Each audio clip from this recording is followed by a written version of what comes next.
नमस्कार दोस्तों, आज की कहानी है सेक्स कौन ज़्यादा एंजॉय करता है, पुरुष या स्त्री। इसी के ऊपर अपनी ये कहानी है। चलो शुरुआत करते हैं।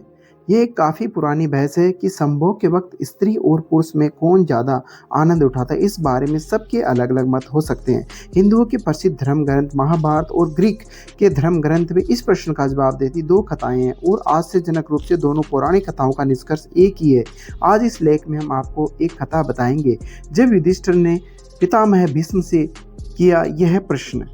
एक बार युधिष्ठिर अपने पितामह भीष्म के पास गए और बोले, हे तात श्री, क्या आप मेरी यह दुविधा सुलझाएंगे? क्या आप मुझे सच सच बताएंगे कि स्त्री या पुरुष दोनों में से वो कौन है जो संभोग के समय ज्यादा आनंद को प्राप्त करता है? भीष्म बोले, इस संबंध में तुम्हें भंगस्वाना और शकरा की कथा सुनाता हूँ, जिसमें तुम्हारे सवाल का जवाब छुपा हुआ है। भंगस्वाना और शकरा की कथा, इसी के बारे में हम जानेंगे कौन ज़्यादा एंजॉय करता है। बहुत समय पहले भंगस्वाना नाम का एक राजा रहता था। वह न्यायप्रिय और बहुत ही यशस्वी था, लेकिन उसके कोई पुत्र नहीं था। एक बालक की इच्छा में उस राजा ने एक अनुष्ठान किया जिसका नाम था अग्निदुष्टता, क्योंकि उस हवन में केवल अग्नि भगवान का आदर हुआ था। इसलिए देवराज इंद्र काफी क्रोधित हो गए। इंद्र अपने गुस्से को निकालने के लिए मौका ढूंढने लगी ताकि राजा भंगस्वाना से कोई गलती हो और वह उसे दंड दे सके। पर भंगस्वाना इतना अच्छा राजा था कि इंद्र को कोई मौका नहीं दे रहा था, जिस कारण से इंद्र का गुस्सा और बढ़ता जा रहा था। एक दिन राजा शिकार पर निकला। इंद्र ने सोचा ये सही समय है और अपने अपमान का बदला लेने का, और इंद्र ने राजा को सम्मोहित कर दिया। राजा भंगस्वाना जंगल में इधर उधर भटकने लगा। अपनी सम्मोहित हालत में वह सब सुध खो बैठा। ना उसे दिशाएं समझ आ रही थी और ना ही अपने सैनिक दिखाई दे रहे थे। भूख से प्यासा उसे और व्याकुल कर दिया। अचानक उसे एक छोटी सी नदी दिखाई दी जो किसी जादू सी सुंदर लग रही थी। राजा उस नदी की तरफ बढ़ा और पहले उसने अपने घोड़े को पानी पिलाया, फिर खुद पिया। जैसे ही राजा ने नदी के अंदर प्रवेश की पानी पिया, उसने देखा कि वह बदल रहा है। धीरे धीरे वह एक स्त्री में बदल गया। श्रम से बोझल वह राजा जोर जोर से विलाप करने लगा। उसे समझ नहीं आ रहा था कि ऐसा उसके साथ क्यों हुआ। राजा भंगस्वाना सोचने लगा, हे प्रभु, इस अनर्थ के बाद मैं कैसे अपने राज्य वापस जाऊंगा? मेरे अग्निष्ठुता अनुष्ठान से मेरे पुत्र हैं, उन्हें मैं अब कैसे मिलूंगा? क्या कहूँगा? मेरी रानी महारानी जो मेरी प्रतीक्षा कर रही है, उनसे मैं कैसे मिलूंगा? मेरे पुरुष के साथ साथ मेरा राजपाट सब चला जाएगा। मेरी प्रजा का क्या होगा? इस तरह से विलाप करता राजा अपने राज्य वापस लौटा। स्त्री के रूप में जब राजा वापस पहुंचा तो उसे देखकर सभी लोग अचंभित रह गए। राजा ने सभा बुलाई और अपनी रानियों, पुत्रों और मंत्रियों से कहा कि अब मैं राजपाट संभालने के लायक नहीं रहा हूँ। तुम सभी लोग सुख से यहाँ रहो और मैं जंगल में जाकर अपना बाकी का जीवन बिताऊंगा। ऐसा कहकर वह राजा जंगल की तरफ प्रस्थान कर गया। वहां जाकर वह स्त्री रूप में एक तपस्वी के आश्रम में रहने लगा, जिनसे उसने कई पुत्रों को जन्म दिया। अपने उन पुत्रों को वह अपने पुराने राज्य ले गया और अपने पुराने बच्चों से बोला, तुम मेरे पुत्र हो जब मैं एक पुरुष था, ये मेरे पुत्र है जब मैं एक स्त्री हूँ। मेरे राज्य को मिलकर भाइयों की तरह संभालो। सभी भाई मिलकर रहने लगे।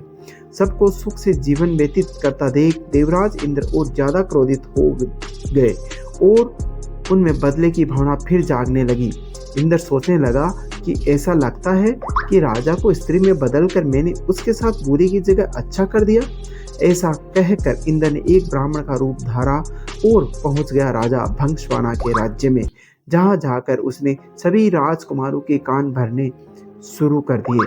इंद्र के भड़काने की वजह से सभी भाई आपस में लड़ पड़े और एक दूसरे को मार डाला। जैसे ही भंगस्वाना को इस बात का पता चला, वह शोकाकुल हो गया। ब्राह्मण के रूप में इंद्र राजा के पास पहुंचा और पूछा, वह क्यों रो रही हो? भंगस्वाना ने रोते रोते पूरी घटना इंद्र को बताई तो इंद्र ने अपना असली रूप दिखाकर राजा को उसकी गलती के बारे में बताया।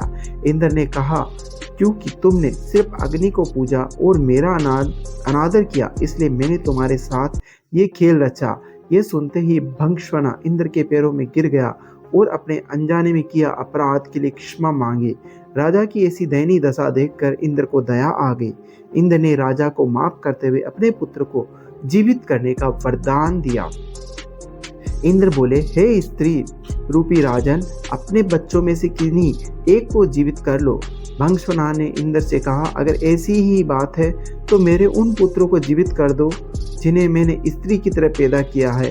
हैरान होते हुए इंद्र ने इसका कारण पूछा तो राजा ने जवाब दिया, हे इंद्र, एक स्त्री का प्रेम एक पुरुष के प्रेम से बहुत अधिक होता है, इसलिए मैं अपनी कोख से जन्मे बालकों का जीवन दान मांगती हूँ। भीष्म ने इस कथा को आगे बढ़ाते हुए युधिष्ठिर को कहा कि इंद्र यह सब सुनकर प्रसन्न हो गए और उन्होंने राजा के सभी पुत्रों को जीवित कर दिया।